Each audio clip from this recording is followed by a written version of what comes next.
Olahan tape mana lagi yang bisa secantik ini dan semenggiurkan ini. Ini rasanya jadi kayak ada 3 gitu, tapi tetap lembut dan tetap berasa tapenya. Penasaran gimana cara buatnya? Jadi ditonton aja sampai selesai. Yuk kita mulai bikin. Hai semua, balik lagi di channel Nim Nur Islamia Muksin. Kali ini kita mau bikin cake tape 3 rasa. Di sini aku pakai tapenya dihaluskan dulu menggunakan garpu aja kayak gini.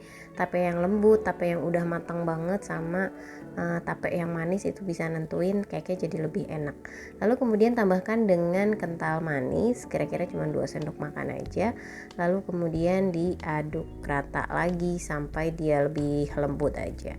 Udah seperti ini kita sisihkan dulu, kita akan beralih ke kocokan telurnya. Kita pakai 3 butir kuning telur dan 3 butir telur. Lalu kemudian ini akan kita tambahkan dengan gula pasir dan tambahkan dengan emulsifier banyaknya 1 sendok teh, tapi sebenarnya enggak 1 sendok teh sih, kurang dikit lah. Setengah sendok teh lebih tepatnya boleh.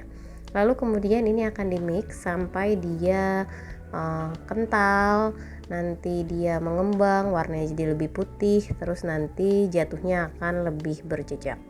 Lamanya relatif waktunya tergantung kecepatan mixernya, tapi ini akan kita mixing dengan kecepatan tinggi ya. Dan kurang lebih hasilnya akan seperti ini. Dan kalau misalnya kita pakai spatula diangkat gitu, dia akan jatuhnya berjejak banget kayak gini. Kalau udah kayak gini kita akan turunkan speednya ke yang paling rendah. Kita mau tambahin bahan-bahan lainnya. Yang pertama kita mau tambahin tape yang tadi udah kita haluskan bersama dengan kental manis. Di sini pastiin kecepatannya paling rendah ya. Lalu kemudian setelah tapenya semua masuk, kita juga mau tambahin bahan-bahan keringnya. Pertama kita bisa campurin tepung maizena, atau kalau mau bahan keringnya dicampur dulu diayak boleh juga. Lalu kemudian ini ada susu bubuk, ini opsional, bisa di skip dan diganti dengan takaran tepung aja. Lalu kemudian ini ada tepung terigu protein sedang. Dan kemudian masih di mix kecepatan rendah sambil kita masukin margarin. Ini komposisi margarin dan butter yang dilelehkan ya. Boleh menggunakan full margarin atau full butter atau mentega, lalu kemudian dilelehkan dan biarkan dia suhu ruang baru bisa dicampurin di sini ya. Lalu ini sudah lebih rata, kita mau tambahin keju cheddar parut, banyaknya sekitar 50 gram aja, ini bakalan jadi lebih enak banget deh. Dan proses ini cepet, jangan lama-lama dan cuman sebentar ya. Udah selesai kayak gini, kita mau bagi menjadi 3 bagian karena kita mau pakai 3 rasa. Jangan lupa tambahin vanila untuk adonan putih ini ya. Lalu kemudian di sini kita mau ambil sedikit aja untuk bagian coklat dan sedikit pula untuk bagian pandan karena aku mau vanilanya lebih dominan. Tapi kalau suka pandan yang lebih banyak atau coklat yang lebih banyak boleh-boleh aja. Untuk pasta pandannya aku pakai yang Nyonya Lim, dan kalau yang coklatnya aku pakai Tofiko. Lalu kemudian ini diaduk rata, banyaknya pasta pandan kira-kira 1 sendok teh lah. Begitupun pasta coklatnya. Oh iya, pasta coklat boleh juga ditambahin dengan bubuk charcoal atau mau tambahin dengan coklat hitam juga boleh biar warna coklatnya lebih pekat. Tapi kalau enggak, sekedar pasta coklat aja juga ya nggak masalah. Dan setelah ini lebih rata, kita tinggal tuang-tuang aja ke loyangnya ya. Jangan lupa oven sudah harus kita panaskan 10 atau 15 menit sebelum loyang cake-nya masuk. Loyangnya aku oles dulu pakai Carlo atau pakai mentega tipis-tipis. Ini loyang granit anti lengket judulnya, tapi tetap kita make sure kita tetap oles ya.